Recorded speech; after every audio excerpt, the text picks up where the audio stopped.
know this: there is something you're searching for, something deeper than a good day or a fleeting moment of happiness. There is something called inner peace. And I also know, and this might be the hardest part for you to admit even to yourself, that you're missing it. Maybe you lost it a long time ago. You've mastered the art of appearing composed. You smile when you need to. You carry on with your daily routine like everything's fine. But in the quiet moments, when it's just you and your thoughts, you feel it. That noise, that constant noise in your head. A whirlwind of thoughts dragging you from the past into the future, barely letting you be here. Feelings crashing over you like waves, sometimes strong and stormy, sometimes just faint ripples. Anxiety, sadness, emptiness. Emotions you can't quite explain, not with logic, not with reason. Worse, you've convinced yourself, or perhaps the world, that this is life, that this is normal, to live in a constant state of alert, that your inner battle is the price you pay for existence, that peace is a luxury, a distant dream, a fairy tale you will only reach after years of spiritual struggle. Worse, you've come to believe it. But what if peace means something completely different, something stronger and more lasting than the absence of troubles and negative thoughts? I'm here today to share a perspective that may change the way you see yourself, the world, and your own suffering. What I will offer is a roadmap, a set of profound principles that, if understood and sincerely applied, can lead you to regain that peace you thought you had lost forever. This is not just another superficial positive thinking video. This is a deep dive into the mechanics of your mind, into the roots of your suffering, and into the immense power that lies within you that you have yet to discover. Are you ready to question everything you thought was true about peace and suffering? Are you ready to discover that the key to your inner prison has been in your hand all along? If your answer is yes, then stay with me, because the journey we're about to embark on could be the most important one of your life. We'll talk about the real cause of inner noise, and how it's not what's happening to you that's the issue, but how you interpret what's happening. We'll track down the mental programming that is unconsciously running your life and reveal how you can start taking back control. I'll share practical tools, not just theories, to learn how to monitor your mind without being a prisoner of it, and how to deal with your emotions without drowning in them. This is not an invitation to a life without challenges, but to a life where you have the inner strength to face any challenge with unwavering peace. Are you ready to take off the mask and take an honest look at what's going on inside? Let's begin.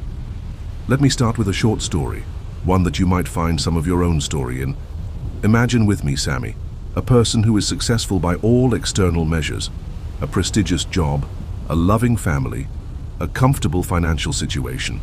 He seems to have it all. But Sammy lives in a silent internal hell. His mind is restless, with catastrophic scenarios replaying in his mind about the future and past mistakes haunting him mercilessly. Any simple criticism feels like a personal attack. He feels constant anxiety and tension that follows him like a shadow. He tries to control everything, planning every little thing, but this only adds to his stress and anxiety. He goes on luxurious vacations, buys new things, looks for distractions at work or entertainment, but the feeling of emptiness comes back to haunt him as soon as the outside noise subsides. Sammy, like many of us, believes that the issue lies outside. If circumstances change, if people understand him more, if he achieves more success, he will find peace. But he doesn't realize that it's not what's happening, it's how he interprets what's happening. You're not crazy or weak. You're just operating according to old programming that no longer serves you, programming that you didn't consciously choose in the first place. It's like trying to run programs on a very old computer with a very old operating system. The results will inevitably be slow, error-ridden, and very frustrating. The first step toward true peace, a peace that doesn't depend on external circumstances, is to realize this truth. You are not a victim of the outside world. You are a prisoner of your own programming. And this realization, although it may be uncomfortable at first, is actually the key to your freedom. Because if the issue is within you, that means the solution is also within you. You have the power to change. You can rewrite the program. You can clean the lens. You can learn to interpret reality in a way that serves your peace and growth instead of destroying it. This is the foundation on which we will build everything else. Understanding that suffering is not an inevitable consequence of life, but rather the result of a certain interaction between an external event and your internal program. The first key to changing this interaction is to start observing this program in action. Notice your automatic thoughts, repetitive feelings, and stereotypical reactions, not to judge them or change them immediately, but just to be aware of them, to see them as they are, as programs, not as the real you. That was the first spark of liberation. You might be thinking now, okay, I realize that my internal programming, my interpretation of things, is what's causing me suffering. But how can I change that? How can I break free from this cycle? This is where the actual practice begins, the tools that you can use daily to build peace. The most important of these tools is mindful observation. So what does that mean? It means learning to observe your thoughts and feelings without attaching to them. Imagine your mind as a vast blue sky and your thoughts and feelings as clouds drifting across that sky. Sometimes the clouds are white and fluffy, other times they are dark and rainy. But no matter the type of clouds, the sky itself remains unchanged. You are not the clouds, you are the sky. You are the pure consciousness that witnesses the passing of thoughts and feelings. We've forgotten this. We've fully identified with the clouds. We think we are those disturbing thoughts, those painful emotions. When we have a negative thought like, I'm not good enough, we immediately believe it and carry the weight of it. When a wave of anxiety hits, we become the anxiety. Mindful observation is the process of de-identification. How do you practice it? Begin by noticing your thoughts as mere thoughts. When a troubling thought passes by, instead of getting carried away and believing it, calmly say to yourself, oh, that's just a thought about worrying about the future. Acknowledge it as you would notice a car passing by on the street. Don't try to stop it. Don't try to change it. Just notice it moving along. Do the same with your emotions. When you feel a surge of anger or sadness, instead of suppressing it or reacting instantly, try to experience it in your body. Where do you feel it? Is there tightness in your chest? Heat on your face, tension in your shoulders? Just sit with the physical sensation.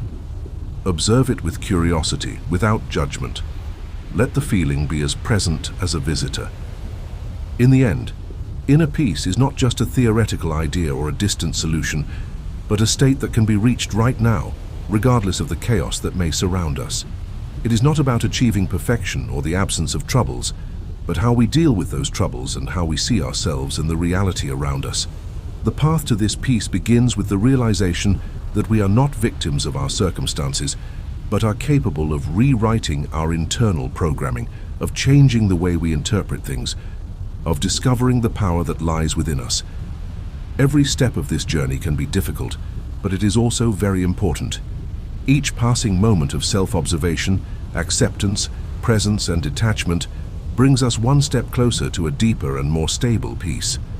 This is not an invitation to live without challenges, but to live with an inner strength that enables us to face every challenge with unwavering peace. So I ask you to be true to yourself, to have the awareness and the courage to take this journey.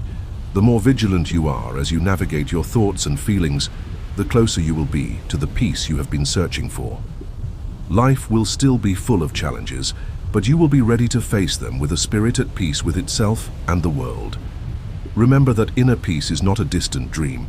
It is available right now, in your heart and mind, and in the way you look at everything that comes your way.